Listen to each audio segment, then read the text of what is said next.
Welcome students. RBC class 10th के first flight book के poem number 6 Amanda के आज हमने आपके लिए ट्रांसलेशन प्लस इसकी कॉमन एक्सप्लेनेशन प्लस समरी और आपके ऑल क्वेश्चन आंसर्स का वीडियो प्रिपेयर किया है। आइए सबसे पहले हम स्टार्ट करते हैं इस पोएम का आपके Hindi translation. Don't bite your nails Amanda.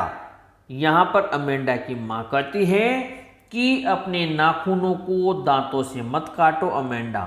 Don't hunch your shoulders Amanda. अपने कंधों को मत झुकाओ। यहाँ पर हंच का मतलब है झुकाना, यानी कंधों को झुका रही है, कंधे झुका कर बैठो। इसके बाद में stop that slouching and sit up straight Amanda. Slouching यानी कि सुस्ती से बैठना, तो अमेंडा की माँ कह रही है सुस्ती से इस तरह बैठना बंद करो और सीधे बैठो अमेंडा। इसके बाद में ब्रैकेट में है there is a languid emerald sea where the sole inhabitant is me a mermaid drift blissfully. Languid यानी शिथिल उदासीन, एमरेल्ड यानी पन्ना, सोल यानी ओनली एकमात्र, इनहेबिटेंट यानी निवासी रहने वाला, मर्मेड यानी जलपरी, मत्स्य कन्या, ड्रिफ्टिंग का मतलब है यहाँ पर मंद गति से धीरे धीरे चलना या बहना, और ब्लिसफुली का मतलब होता है सुखपूर्वक आनंद से। अब यहाँ पर वो ब्रैकेट में दिया हुआ यानी कल्पना कर रही है एक शिथिल हरा सागर है जहाँ की एकमात्र निवासी मैं हूँ, ये सा अमेंडा सोच रही है। मैं एक जलपरी हूँ जो आनंद से मंद गति से चलती रहती हूँ।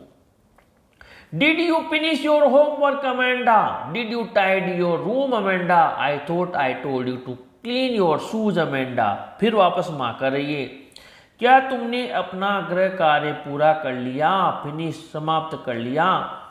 क्या तुमने तुम्हारा जो टाइड यानी साफ कर लेना, क्लीन कर लिया? रूम, क्या तुमने तुम्हारा रूम साफ कर लिया? मुझे लगता है कि मैंने तुम्हें अपने जूते साफ करने को कहा था अमेंडा। फिर ब्रैकेट में आ रहा है ये अमेंडा फिर कल्पना कर रही है I am an orphan roaming the street. मैं एक ओफन यानी अनाथ हूँ बिना माँ बाप की, और मैं रोमिंग यानी भटक रही हूँ, घूम रही हूँ बिना उद्देश्य के, भटकना वॉन्डर करना, भटक रही हूँ।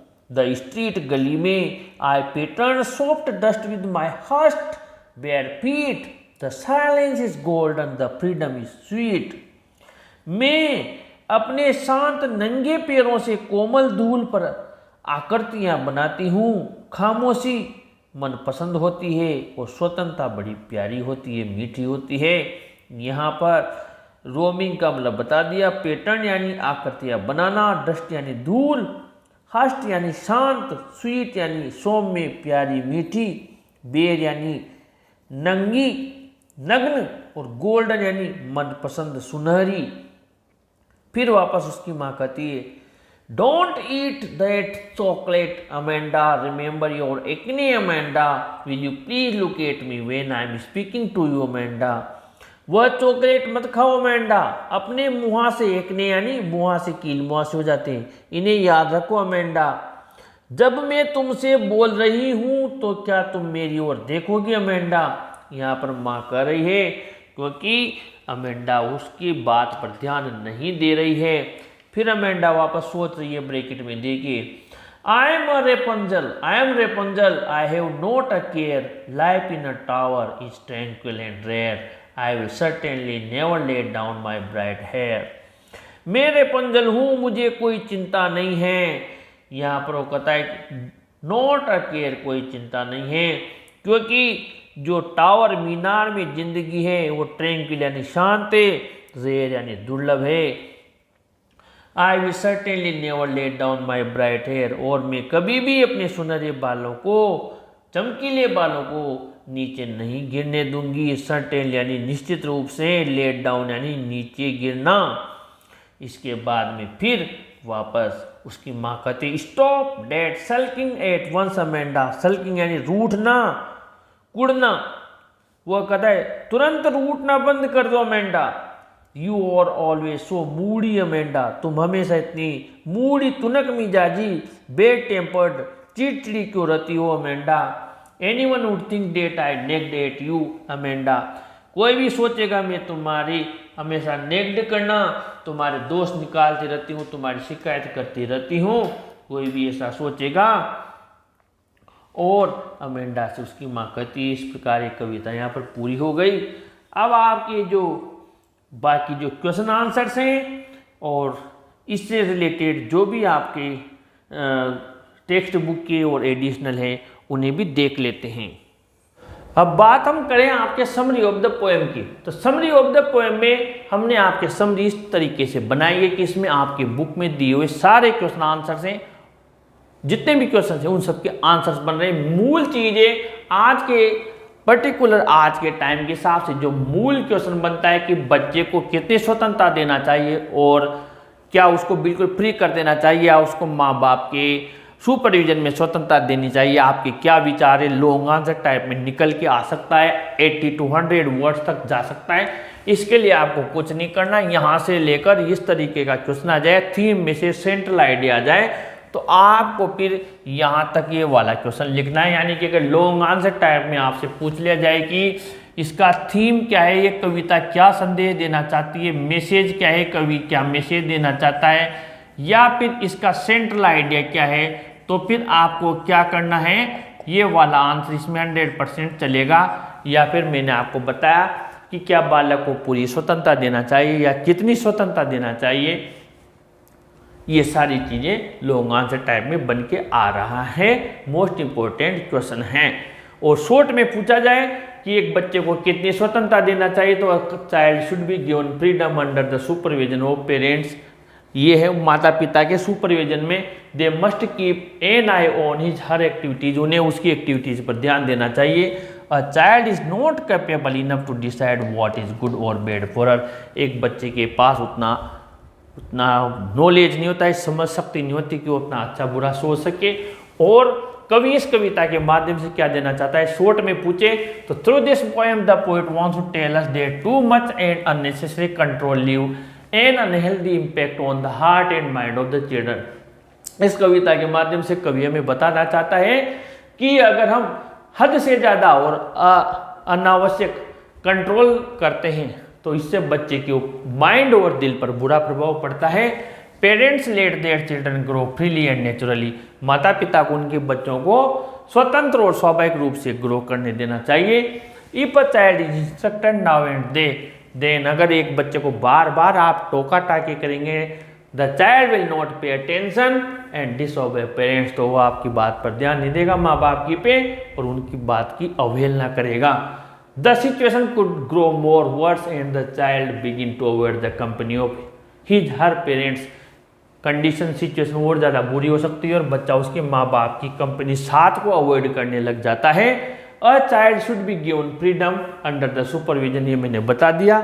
अब हम आगे बढ़ते हैं अमांडा के बारे में। अमांडा कितने साल की, आपके क्वेश्चन दिया हुआ है तो 13-14 साल के। कैसे पता लगा, तो चेहरे पर एक्ने है, मुहासे हैं, she has acne on her face, a child mostly child has acne on her face while he or she reaches at the age of 13 or 14 years when he becomes a teenager, जब teenager बनता है। तो ये वाला answer हो गया। Amanda के क्या बुरी हैबिट्स हैं, तो आप लिख सकते हैं सी एज बेड हैबिट्स, बुरी आते हैं। सी बाइट्स हर नेल्स, उसके नाखून चबाती है। सी hunches her shoulders, ये सी सिट्स आइडली, आलसी होकर बैठती है। सी ईट्स चॉकलेट्स खाती हैं। सी सल्की एंड मूडी, वो क्या है उसका मतलब लोगों से झगड़ जाती है, झगड़ालू प्रवृत्ति की है, कुड़ती है और मूडी है, तुनक मिजाजी है। सी इज इमेजिनेटिव, कल्पना में खोई रहती है। Her mother regularly instructs her not to do such things, उसकी माँ रेगुलरली उसके कहती कि ऐसी बातें मत करो। आपको दूसरा बताया, अभी पहला बता दिया मैंने, दूसरा देखिए who do you think is speaking to her, आपके अनुसार उससे कौन बात कर रही है, तो उसकी माँ बात कर रही है। थर्ड में है दिया हुआ है कि 2-4-6 में जो स्टेंजा है वो पेरेंथेसिस में क्यों दिए हुए हैं, क्योंकि ये यहाँ पर जो लड़की है वो ब्रैकेट में दिया हुआ है, तो लड़की जो विचार कर रही है, सोच रही है, कल्पनाओं में खोई हुई है। एक में माँ कुछ कर रही है, एक में लड़की है, इसलिए उसका जिक्र किया गया है। खोई हुई है तो अलग से शो किया गया है इसको। फिर इसके बाद में आपके दिया हुआ है यहाँ पर कि 2 4 6 में वाला हो गया कि 2 4 6 में स्पीकर कौन है, तो 2 4 6 में स्पीकर है जो अमेंडा स्वयं ही है। और क्या उसकी माँ 1 3 5 7 में जो बोल रहा है उसको सुन रहा है, नहीं सुन रहा है। व्हाट कुड अमेंडा डू, फिर ही आ गया 5 6 7 8। तो आपको क्या करना, आपको सबसे पहले तो 8वां देखे कि अमेंडा क्या चीज़ की अपेक्षा करती है, आकांक्षा रखती है और क्या बनना चाहती है। तो इसका कॉमन आंसर है अमेंडा वांट्स। यहाँ पर देखिए ये यहाँ पर ये वाला यहाँ पर 8वें नंबर का आपके बुक में से। और इसको आप चाहें तो यहाँ तक पूरा लिख सकते हैं, ये सॉरी यहाँ तक नहीं, आप इसको यहाँ तक पूरा लिख सकते हैं। तो हमने अलग से लिखा है यहाँ तक, ठीक है। ये तो हो गया आपके 8वां।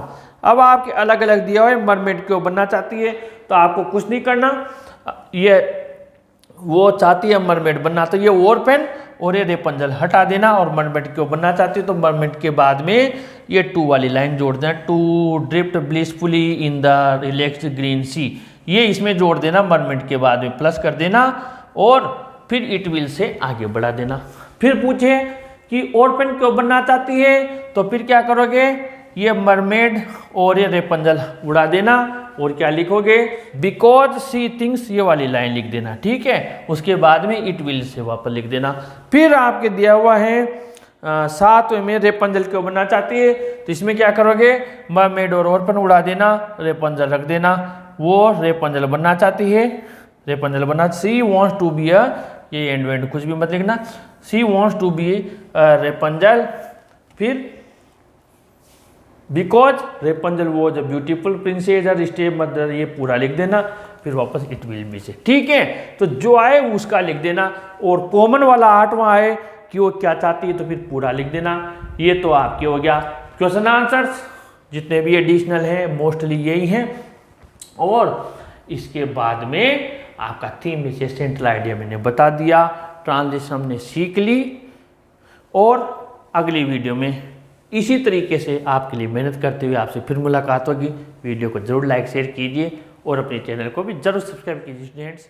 Thank you.